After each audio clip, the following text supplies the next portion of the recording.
Welcome, Jean Duckworth. Thank you all for inviting me here today. And this is the first time that I've spoken about the research that I've been doing in a more public arena. I thought I'd show you a picture of Preston. It's pretty nice. It's also maritime. History of maritime. We're not actually a maritime now.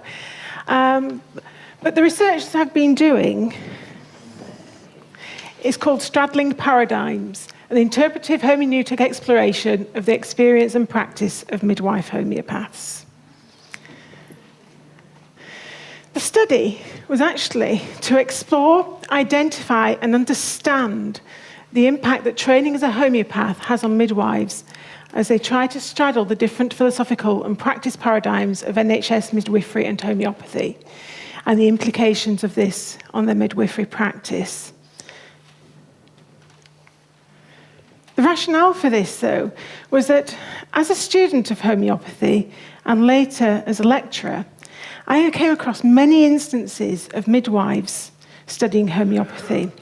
And the amount or the numbers that were studying seemed completely disproportionate to the numbers that you would expect. Every class had one or two midwives in. And I started to think, well, why? Why was it that midwives were choosing to study homeopathy in such large numbers? And I spoke to the RCN, and I spoke to the NMC, which are bodies that regulate midwives in the United Kingdom. And much of what they were saying is that midwives are an autonomous profession. They are the lead professional in the care of mothers and babies in the United Kingdom. And as such, they are able to train in whichever profession or whichever discipline they want, and theoretically are supposed to be able to use it in practice.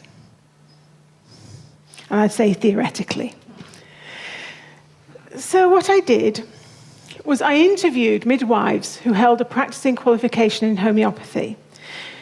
Now, this wasn't quite so simple as one would expect, given the numbers that apparently had trained. And that's because there is no organisation in the United Kingdom that records qualifications of either midwives or homeopaths holding the alternate qualification. So if you go to the midwifery register, there are none available. It doesn't say whether or not people have trained in homeopathy. If you go to the homeopathy registers, it doesn't say if they've trained in midwifery. I also went to the faculty, and there are no midwives listed. Eventually, I managed to find 7 midwives that were willing to talk to me. 6 of them were midwives prior to training as homeopaths, and 1 was a homeopath before becoming a midwife. And of the 7 I interviewed, 1 midwife decided to pull herself out of the study. She thought she might be identified, and that would be a problem for her.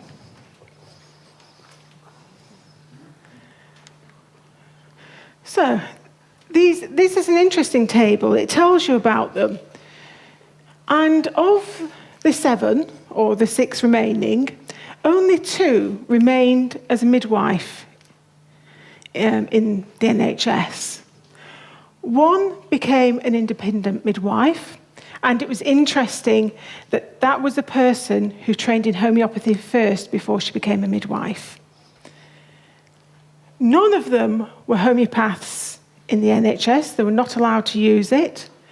But the interesting from us is that all of them were still homeopaths.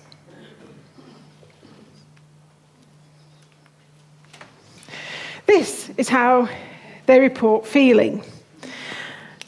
And they didn't report this feeling because they had trained as homeopaths. They had absolutely no problem reconciling the practice of midwifery and the practice of homeopathy. This was the feeling that they got practicing or trying to practice as midwife homeopaths in the NHS. They felt as if they were trying to straddle two paradigms. And the paradigms that they were trying to straddle were the institutional paradigm of the NHS.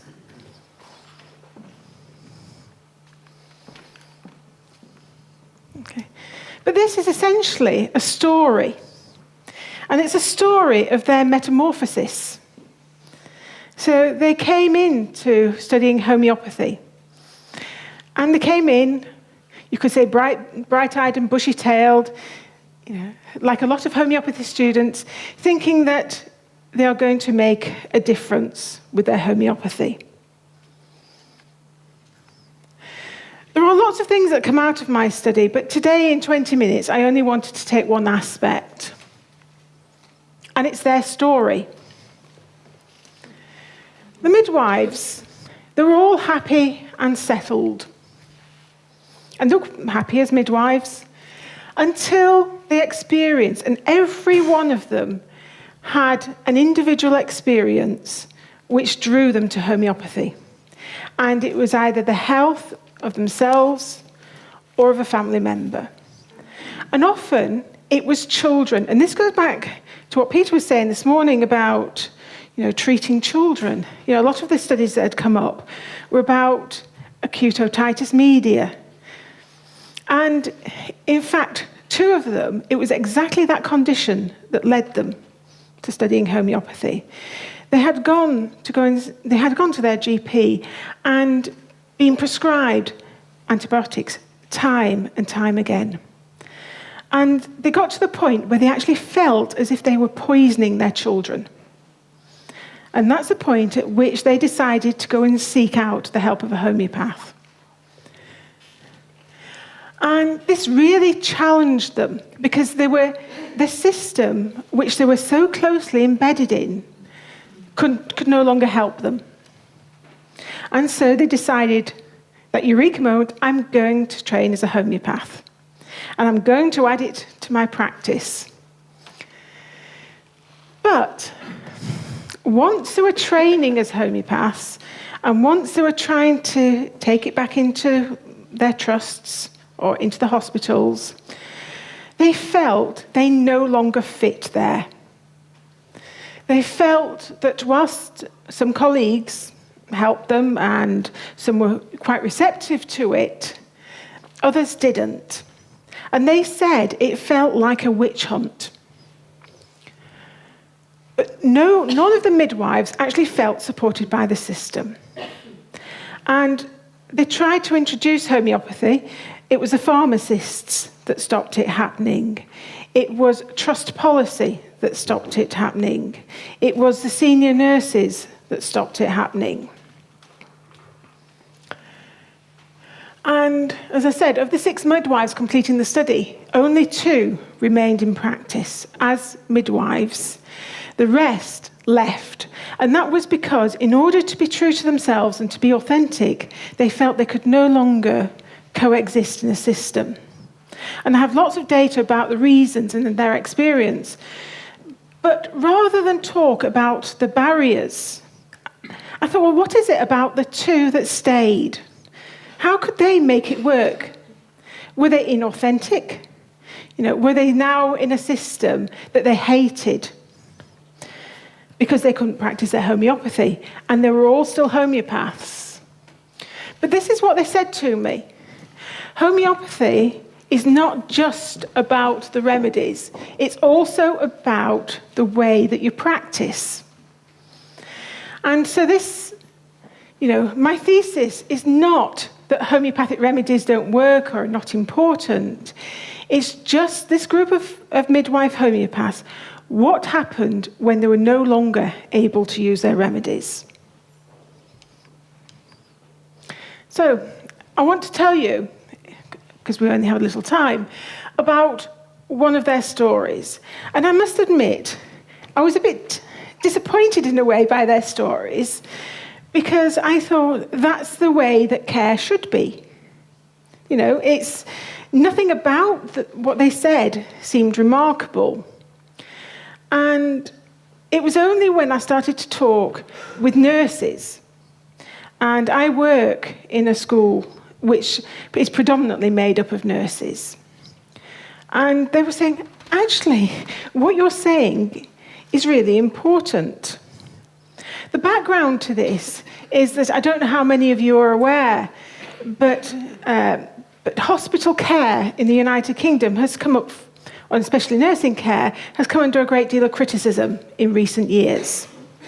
We've had quite a few scandals, and there's been a recent called the Francis Report, and the Francis Report has said that care is lacking in many of our hospitals. And, Wynne, she said, a young girl, this is her story, a young girl came to us from a midwifery-led unit because she was post-mature. And she came across and we discussed the sort of things she preferred for her birth, so I could write a plan. She went into a room, we made the lights dim, got baby clothes out. She had a problem history, but we looked at that. We did a lot of talking. I allowed them to talk whenever they wanted. I went in only when I had to do what I had to, like listen to the baby, do her blood pressure, do her pulse, whatever, and stayed and chatted when she wanted to, and relaxed when she didn't want to. And she progressed beautifully in labour and had a wonderful, normal delivery. But the baby was actually quite ill. And why the baby was ill, we don't really know. We know that the baby had some kind of infection for some reason, but we don't know where it came from. The baby and mum had to be transferred to a neonatal intensive care unit. But she came back to me only a couple of weeks ago, brought the baby, brought us lots of gifts and goodies, and they're doing a sponsored bike ride. Because even though the baby was ill, she felt that the experience was fantastic. The support. Other things that you can do. We have quite a lot of young girls that are pregnant and a lot of social deprivation. And when people are coming in early labour and very upset and not coping, you can do things like pull out sofa beds, allow the partner and them to be together, put the lights out, and just say, ring me if you need me. But they are under the umbrella of them feeling safe. And, you listen to this and you think, well, actually, isn't that what happens? That's what I thought. Isn't that just being a good midwife? And yes, there are similarities between being a good midwife. But what happened next when I asked them to explain the stories, this is what they said. Everything I learned in my homeopathy training and practice benefits my midwifery. I think that what I learned as a homeopath or in my training, one of the big things I learned was to listen. What is fantastic about the training I did as a homeopath is I am much more alert to when someone has something they need to tell you. And that really, really helps to know when people need to talk, and people do open up and talk to me, perhaps more than they talk to other people. And I think that is part of the crux. These midwives, or these midwife homeopaths, are still taking a homeopathic case. They are looking still for the centre of the case. They're going straight in there, and they know where it is. They know what it is that is bothering these women and their partners when they're coming in to give birth. And I thought, well, yeah, so what? But it doesn't always happen. Something small, like the difference is made saying to a couple, would you like me to put this double bed together? Would you like to stay there together? For the youngsters, I have done that have often gone to sleep, woken up and delivered, because there's a feeling of safety and security for them. But somebody's thought about what they need as a couple, and I don't think I would have had that feeling before. So this person is asking me for something special, that they have needs here, and when those needs are met, they're going to relax and get on with their labour. That's homeopathy. They're not giving a remedy, but they are still practicing. I look at people in a very holistic way, which I always did to a degree, but not to the degree that I did after my training. So, what they're doing is they are connecting. They are making that bridge. They are seeing someone. They are listening to them, and those people are feeling heard. They're acting authentically. And in a way, it's a shame, or for this group of midwives, their route to offering the care that they wanted as midwife has actually come through the adoption of a non-traditional practice, because they are not taught this in their midwifery curriculum. They are taught lots and lots of things about health of babies, about the delivery process, anatomy and physiology, but they're not the person-centered approach or the connections or what Owen calls the homeopathic dance isn't there. And there is work that's being done now. Carolyn Isles has done work on connecting. David Owens, the homeopathic dance. Ian Townsend has done the person-centered approach. So this stuff is now coming in. So this, in a way, is one of the models. And I'm sorry that the blues can't quite be seen. But if you look at the green area is actually the values of the homeopathic or the homeopathy profession. And that's important because I think we have lots of values in common. And these are what came out of the research. Unprejudiced observer, empathetic nature, valuing others, nurturing, caring, compassion, belief in a normal birth, emotional intelligence, connecting, and respect for women and their families. All of those, and you could say the majority of those are also shared or should be shared by midwives. But what we have is a way of translating those values into the care that's offered. And those are the three models that I've just spoken about. And what they all do together, so the values mediated through a mechanism or a way of carrying out the care, actually leads to authentic care by a midwife. So that's really what I wanted to talk to. And I think it's really important that we recognise the importance of what we do in the connections that we make to people. And that's what came through really strongly. I brought lots of other data if anybody wants to look at it. But in 20 minutes, you can only look at a very small aspect of what you're doing. So are there any questions?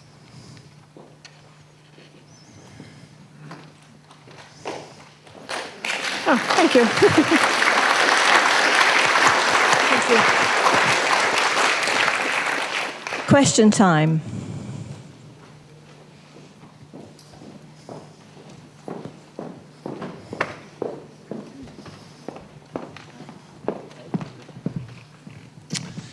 Hi, my name is David Fine. I'm a medical journalist. Without belittling your results, and of course they are incredibly important for the women involved and the midwives involved, this is the kind of research that conventional medicine would say, well, the alternative people are just providing something which we should be providing, but we can't provide. And it doesn't really show that alternative medicine works. It just shows that there's something wrong with allopathic medicine. As you yourself said at the end, and that then in that case it's not a specific homeopathic effect as you termed it. It's just simple being human, authentically human. How would you comment on that? I would say that you're probably right. It's a phenomenological study, and therefore it's not generalizable. And in fact, the rest of my study is actually philosophical. And so it's looking at the authenticity of this group of women. But I do think that this is important because it does throw into relief the care that's been offered in these trusts in the United Kingdom and how it could be different. And I would say that the curricula of midwives should change as a result of work like this to incorporate more of the person-centered approach to care. So it's not groundbreaking, and this element is just about the 2 midwives who did stay as midwives. The rest of the thesis is about those who left. Hi, my name is Yael Husidman, and my question is in the line of the previous one. Did you in any way touch the experience of these midwives work with the actual remedy, the homeopathic remedies in their practice, the effect they had with the medicines? They are not allowed to, is the top and bottom. And, initially I had wanted to explore that, but when it came down to the actual study, those midwives who stayed, although there were homeopaths outside, they were not able to use the homeopathy within their midwifery role. So they were stopped. So I thought, well, how else does it benefit practice? This is not so much a question, but a reflection. I used to work in West London as a homeopath for quite a few years, and the local midwife used to send down pregnant women to us before the birth and also after the birth to deal with complications that they had after the birth, which I thought was quite interesting, actually. And it would be not just to me, but to the osteopath as well. It would be great if that could happen, but more and more that's being curtailed. Hi, Peter. Thank you very much. I just want to say that our experience in London is similar in some ways, but different in others. Our experience is similar in that midwives are very interested, but different in that within our trust we are able to incorporate. We have a lot of midwives who are friendly to us and whose superiors are perfectly happy to allow them to work with us. So, for instance, we have a weekly antenatal clinic, complementary medicine antenatal clinic, where the midwives do the routine antenatal checks, where there is access to a homeopathic doctor, and when we have one of our doctors who gives a talk on complementary medicine for pregnancy and early childhood. So actually, it varies. If you have an enlightened person in charge, it can be different. Thank you, Peter. And that's a wonderful model of how it can work in practice. You see, I'm not actually sure how many midwives should be able to use homeopathy, whether or not it's within the scope of their practice anyway. I would like to see referral mechanisms rather than more midwives training as homeopaths. Questions? We have a bit more time.